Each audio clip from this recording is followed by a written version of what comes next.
Thank you. Well, good evening. Yes, this will be airing in the evening. Good evening, everybody, and welcome to the Ronnie Show. We've got a couple of things to get to here this evening. Um, First of all, the main point of our show here today, obviously you can tell by the title. We'll have that here coming up, but we will also have an update on our good friends in Fargo. So, yeah, that's definitely never a dull moment with them. I'll tell you that much. But we're gonna get you caught up from this past Saturday. I have a feeling this will be a weekly update, because something happens. We'll just say that every weekend when Fargo plays and when Sioux City plays. That's all I gotta say. Okay, so we'll get to our main point of our episode now. For a shorter final, I'll do it. Now, here's the backstory. Every year here in Sioux City, there's this tournament held, the NAIA tournament. Now, the NAIA is like a Division 2/3 caliber of schools, I guess. And well, I guess it's a couple of different leagues kind of combined into one. Mainly all the schools here in Sioux City are in the GPAC, and then they kind of represent themselves in the NAIA tournament, if that makes sense. So they do that. The finals are held every year in Sioux City at the Tyson, and well, I think it's starting from the Sweet 16 round. Yeah, because then it goes Sweet 16 Thursday, Friday, Elite 8 Saturday, Sunday, the Final Four Monday, and then the final game Tuesday night. So that's basically how that goes. So it always brings in a whole bunch of money every year, so that's definitely a good thing. However, well, not just this year, but last year, my school's pep band performed at it for some reason. The other bands weren't there either, but, nobody is as good as us. So, not to really brag, but yeah, I am bragging. I'll just say that. So, yeah, that was no problem. However, if you know me, then you've heard this story beforehand. Just a little over 6 years ago now, my dad got let go from the Tyson for absolutely bizarre reasons. They had brought in a management company earlier on in the year of January of 2018, and safe to say they've made that building a nightmare. We'll just say that, both behind the scenes, I guess only behind the scenes, because, I actually know what's going on behind the scenes, and it is not very pretty at all. I'll just say that. You're lucky if you get a high management position and it lasts a little over a year. I'll just say that, because there's been so much turnovers and stuff, and it's always the same crap every single time. Like, nothing gets fixed with a new GM or anything like that. In fact, sometimes it tends to get even worse. So that's all I'm going to say. I mean, we have had just bad experiences. I mean, especially with people like me and my mom and my dad. You would think that, because my dad obviously was really popular, was a local celebrity here, you would think that they would treat him with respect. Well, they did not. And that's a horror story in it of itself that will probably need its own separate video. I'm planning on, at some point, I wanted to do this for my graduation, just to make like a documentary about the first 18 years of my life, and then kind of do it, periodically every probably 10 or so years. And I would probably save that for that, because it's a long story. It just goes to show what kind of a crapshoot that building has become since then. So, yeah. But anyway, the main point of that was that I would never ever go to that building after that management company took over, unless it was for the Muskies.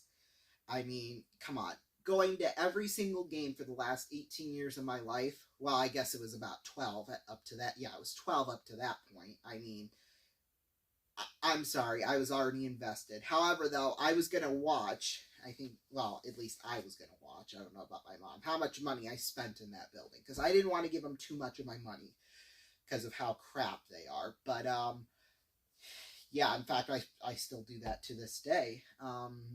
Still, now that my mother has unfortunately passed away. So yeah, so um I try to spend least the least amount of time there as possible and the least amount of money as possible there. I mean, for something like the Musketeers merchandise that I have, that money is going to the Muskies. It's not going to the building, at least as far as I know. So, yeah, I'm not really concerned about that. But I had promised that I would never, ever, ever again go to that building unless it was for hockey. Well, although I will say one other time I went to a Bandits game, but that's a whole story in and of itself as well. My experience there. Don't get me wrong, it was a good experience, but one incident happened when I got there that kind of laid out the rest of the night for me. I'll just say that. Like I said, it wasn't a bad thing, but it was a little bizarre. I'll just say that in a good way. Well, it wasn't really a good way. It wasn't really in a bad way. But I went to that, and then my mom got her COVID vaccines there. Obviously, that was very important. So, yeah, I mean, those were the only two occasions. But ever since then, it's only been for Musketeer stuff. Like, you know, the season ticket holder meetings and pictures and stuff like that. That's really the only other times I've been down to the Tyson. But, you know, obviously those had Musketeers on them. So, yeah. So, with this, I kind of thought, God, do I really want to go to it? I have so much beef with them. I mean, don't get me wrong. A lot of the ushers and a few of the security people that have stuck around for, you know, a while and stuff, you know, they're fine. They're fine. They're pretty much trying to, I think they're trying to kind of get away from what this management company has been trying to, you know, brainwash them with. So, that's good. That's good. You know, basically giving them a big middle finger to them, which is something they definitely need.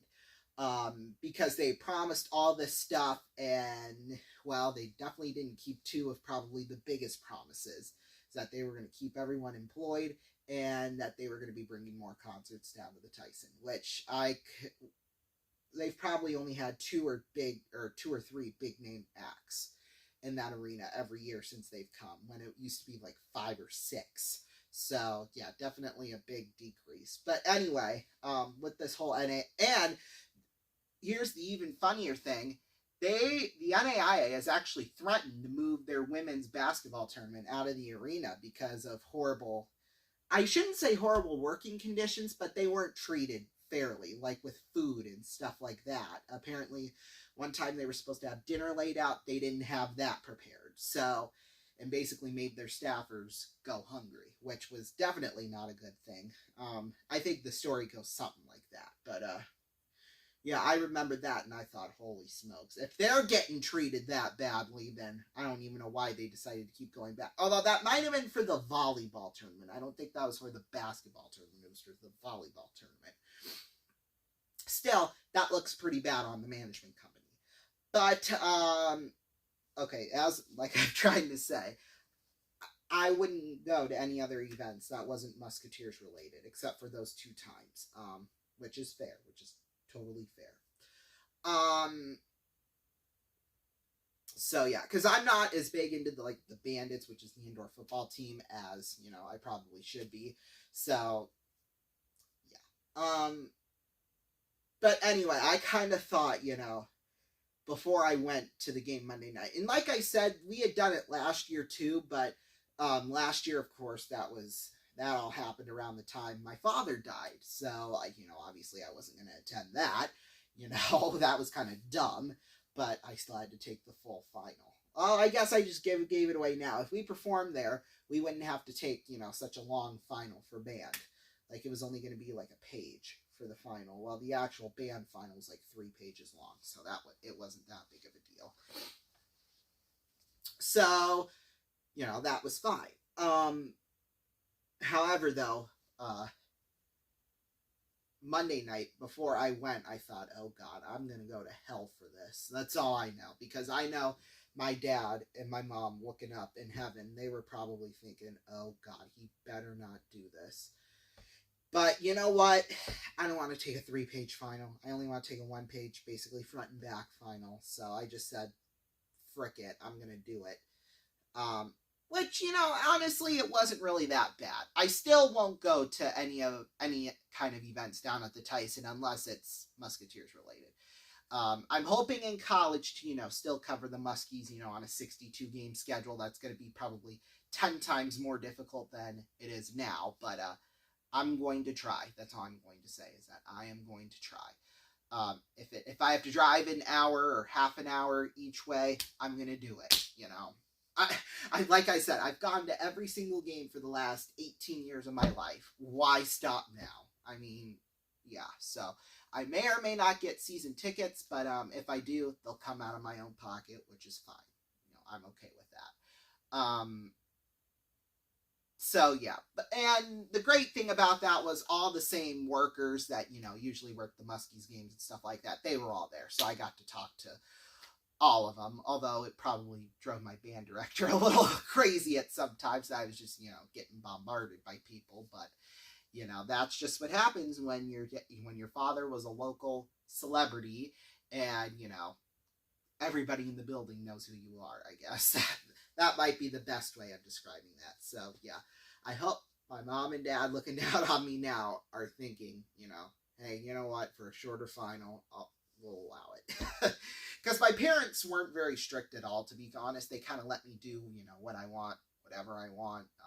Obviously, sneaking out at like 2 o'clock in the morning, that was obviously never going to fly, but, do it within reason, I guess. That's what I'm trying to say. So I basically was in control of my own fate, I guess, pretty much. Like in terms of school and grades and stuff, if I didn't study, it was on me, which, obviously that's okay. Because they're not taking the test, they're not doing the worksheets, I am. So, yeah, so that's pretty much all I've got to say on that. I know I branched out to several other topics, but you know what? It all correlates into one discussion. So, like, it's all related to the main point of the discussion in some way, shape, or form. So, yeah. But, anyway, we're going to take a break, and when we come back, we're going to have an update on Darius Andres and now this new guy, Joey Hughes, which he just came out of left field, as they say. So, yeah, like I said, I think this is going to be a weekly update with that. And hey, if it is, that just means more episodes of the Ronnie Show for you. So we're inching closer to episode 200 now. I think this is episode 164 or 65 or something like that. So yeah, we'll take a break. We'll be right back.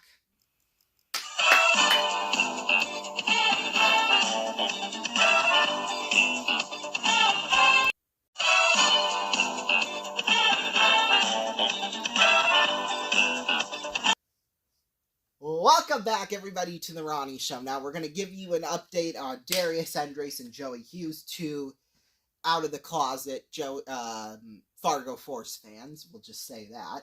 I guess out of the closet might be a bad way of describing it, but hey, they pretty much all of a sudden just appeared. You wave around a magic wand, say abracadabra, and boom, there they are. So, yeah.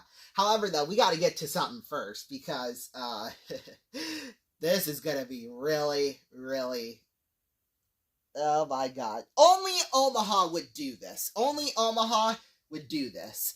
As you know, the Omaha Lancers, and I've stated this I don't know how many times, but if you're a new viewer, as you know, they have been an absolute crapshoot over these last couple of years. Their management sucks, their coaches suck, they're on their 4th head coach or 5th head coach of the season now. They've only won 7 games on the season out of like 54, so that just shows you how bad they are.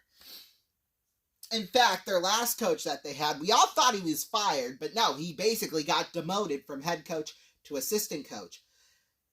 That's a whole nother discussion in and of itself. I'm really telling you that now. But they are doing something I have never seen before, and they had to have gotten this cleared by the league. There's no way the league would have done this. Or Omaha, I guess is what I'm trying to say, would do this without getting permission from the league, or any team for that matter. So, now, whoever gets drawn for this, they will get a chance to be the head coach of the Omaha Lancers for 1 period. Now, this season, Omaha has been doing the best they can to get butts in the seats. They've held all these different, events and stuff, which are charitable causes, like Autism Night. They did one for Down syndrome. So yeah, it's gotten quite a few people into the seats of their arena. However, though, I think, and what a lot of people think, is that they probably wouldn't have done those things had the attendance been so bad, the team's been so bad. Like, they wouldn't have done all that. That's basically what I'm trying to say. I know that might sound bad and in bad taste, but honest to God, it's probably true. So, that's all I'm going to say. So, yeah. However, though, the post, though, how they worded it, announcing this, was really interesting. Now, it starts out, Lancers season ticket holders, we are giving one of you the experience of a lifetime. We want you on the bench during the first period on Friday night. If you are a season ticket holder, you are already entered. Coach Fogarty will draw a random name later this afternoon. Now, the thing that's interesting about this is that they start the post by saying Lancers season ticket holders. And then in the post it says if you are a season ticket holder, you are already entered. So, like, what? So, okay, you announced this as a contest for season ticket holders, but now you're saying everybody can just come and do it? Like, what the hell? Oh, we got the 2 dogs here wanting to join the party here. Hi, you 2. Hi, they're bumping around the tripod. But I just find that so damn hilarious. So everybody can take part in this, but they really want the season ticket holders to do it. Even though they're probably down to single digits in terms of how many season ticket holders they've had. Because, a lot of fans have just given them up, and they've asked for refunds and etc. I don't know if they ever got them. Chances are probably not. But, yeah, it's just hilarious to me. All right, let's get back to the topic on hand with Darius and Joey. So there's this Facebook group called USHL Trash Talk, which, I mean, I don't think I need to explain much here. So, Saturday night, we went off the air at about 11:07 p.m. Eastern Time. Well, it didn't even take 1 hour for, I should say, things to start hitting the fan. So this says, congrats, and this was when Darius decided to be smart, at least he thought he was trying to be smart, by saying, congrats, Muskies, 25% of your points this season came via the Lancers. Hashtag pathetic. Now, this guy, Wayne King Jr., which I don't think he's a Sioux City fan. He can't, oh wait, yes he is, oh crap. Okay, so at least he was just joking around here, via the Force. So yeah, which is probably true. The Force in Omaha probably make up, a lot of Sioux City's points this season, which, hey, come playoff time, that could be interesting. Which, obviously it was just a joke, no big deal. Now, the next morning, Darius decided, oh, to hell with it. I'm going to go straight for the jugular. And decided to be Steve Harvey. And he's a white dude. Darius is a white dude. And he's trying to be black. That's just hilarious in and of itself. When you were a kid, name something you used as a partner to practice kissing, which if you've all seen the famous Family Feud clip from 15 years ago of that, you know what's going on. Or this next answer. And then he puts Muskies fans as the contestant saying, my sister. Just let that sink in to see how big of an idiot this guy is. And he's got, oh God, Jim Carrey, I think that's what it is, making a ugh face, like a disgusted face, like, holy crap. And then the comments are just so funny. They're roasting him back. This guy says, well, you used your brother, which he probably did. I thought it was his daddy manhood. And then this next guy responds back, his brother's, 4-letter word that starts with D. And then this guy even says, what a weird ass post. Is this even trash talk or just a confession of wanting to kiss his sister? And then one guy responds back, it's what he does. Unfortunately, Fargo fans have to claim him, but wish they could put him out of his misery, which I don't think it's just Fargo fans. I think it's Sioux City fans, Omaha fans, Tri-City fans, Lincoln fans, all those fans. Everybody wants to put him out of his misery. We'll just say that. That's alright. See, we keep, this idiot just doesn't know when to quit. That pretty much sums it up. Although, I think he's just done from now. Joey Hughes, here we go. This guy, he's been a little bit talkative, but this Sunday is when he really started becoming an ass. Hey, if you don't like some of the things said, you can always leave the group. Don't just message the members saying to be nice and block them. Hope that Storm fan knows who they are. BTW. Okay, so this is a Tri-City fan, I guess he's talking about here. Which, that's, he got roasted for that too. And then, not even 3 hours later, he puts this comment. Hey, Barb Rasmussen, she's from Waterloo, and Justin Lee Strumman, he's a Sioux City fan. God, I've known him for God knows how long. Says, in the group, don't be weak. Real weak to message a member and then block them on Messenger. If you can't handle the heat, don't dish it. Well, that's kind of... What's the word I'm looking for here? That's kind of interesting. Hypocritical, because Joey Hughes, he makes one post and then he's got all these people roasting him and then he never responds to it. Like, you can't say that and then just,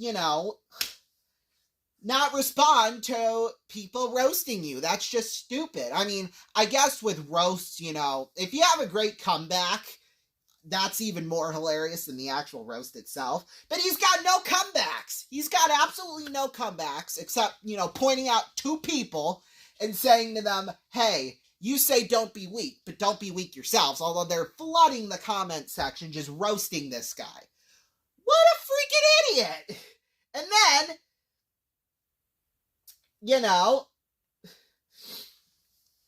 then our guy, Justin, he's just hilarious in and of itself when it comes to hockey. Oh, well, what happened to Fargo? Whoops, got beat again. Can you say clinch to the playoffs? Nope, you sure can't, because they played, I believe, Sioux Falls and got beaten, which was no real surprise there. And then, oh my. Everybody, of course, was agreeing with him. So yeah, that was nothing. So at least we're sticking up for the right people here. But that's all the comments we got after that. Oh, I haven't even started yet. Okay, so there's this USHL trash talk page. But, this trash talk page, the moderator for this one, for that one, was basically, if you said it was oh God, I'm sorry, now I can't talk. Oh my God, and I just roasted people too. So the guy who ran that page, he was a Tri-City fan, and when people would try to roast Tri-City for stupid crap they did, he would delete the post and then usually remove the member from the page. So he was just asking for it for creating that, and I'll just tell you that much. However, though, so then Justin decided to create a page where, anything goes. So even if you said, something real stupid that would get you kicked out of the main group, you're free to say it here, basically. Well, the day before Owen Keith's birthday, which was yesterday as we're filming this, this anonymous participant posted a photo of Owen Keith. I'm trying to figure out what the hell happened. Oh, so Matthew Lansing wanted to go after Owen Keith after getting a whistle. However, Keith didn't want to fight or, get all pushy and shovey like Lansing did. And this guy said, Keith, are you scared? Like, no, he's not scared. He just doesn't want to fight because he doesn't want to go into the penalty box. Duh. And that's what a couple of people said in the comment section. Are you scared? Posting anonymously. There's no point in taking a dumb penalty when you are already on the PK. If you're going to talk crap, then at least let us know who you are. That's basically what it is. And then Joey freaking Hughes responds, it's that whole team. C-City always does it. Love to sit there and talk, but when it's time to drop them and fight, they chicken out.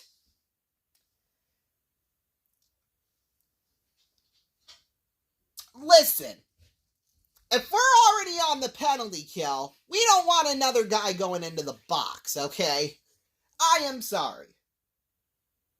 I bet you it was either Joey Hughes or Darius Andres that decided to make that post anonymously. It has to be. Or it could be that Ron Gilmore a-hole we had from a couple of weeks ago, or whenever that was. I think it was Saturday night, actually. So, yeah, that's who I think posted that. So this is really kind of funny. You're just as ignorant as this anonymous person posting, which, hell yeah, he definitely is. I mean, that's kind of obvious. And then the anonymous participant comments in the comment section of his own post, Queef, that's his nickname, still shaking. No! Keith doesn't want a penalty at that point. That is not a good time to draw a penalty when you're already on the penalty kill. I mean, sure, if this was Fargo, if a Fargo player, if roles were switched, you think this guy or some Sioux City fan is posting that? Hell no. We'll be right back. Oh, God, the stupidity, I'm telling you. We'll be back. We need a break.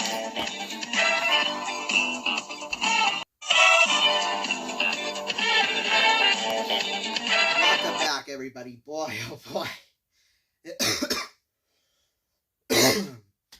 Excuse me. Boy, oh boy. If we ever do, I'm planning on doing an award show now at the end of every year, kind of around the Christmas holiday time, of like the best and worst moments of the year. I think we should hand out the best idiot award of the year to Ron Gilmore. Or, no, not Ron Gilmore, because he was so 2024. And we should hand the award off to Darius Andres and Joey Hughes. Both of them will get it. So, yeah, I think we might have to do that. We'll have to look back to this episode, obviously. So, yeah, in episodes of the last couple of weeks. Like I said, this could probably be a weekly update now. Which, hey, that means you get content. And the other thing, too, that I wanted to announce, we're going to bring back the games up until our regular summer show. We're going to have a brand new game. It's this spinning wheel. This is what the layout is going to look like, but it's actually going to be on a computer, where you at home will get the chance to win a whole bunch of cash, at minimum $500 going, although there's spaces on here lower than that. Of course, we'll keep on spinning it until you hit $500. But you could also win a car, and I feel like I saw win a trip. Yeah, right here, you can win a trip. Obviously, these black spaces would be bankrupts, because this was my Halloween costume one year. So, yeah, we might replace these with like $25 and $50 wedges. That's probably what we'll end up doing. So, yeah, just a little thought there. The fact that you can win a whole lot of money. You could actually enter in at rvn.com now if you want to do that. Or call 090-11323-000, 090-11323-000. Or you could text the word WIN to 84444.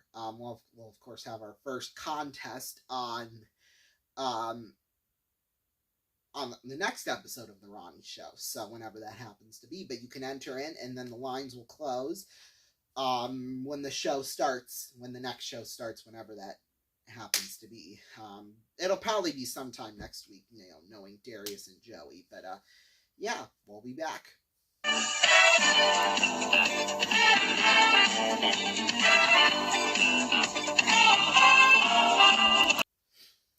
Welcome back, everybody. Well, if we learned anything here in this half hour, it's that know your role and shut your damn mouth. I'll see you next time. Closed captioning is brought to you in part by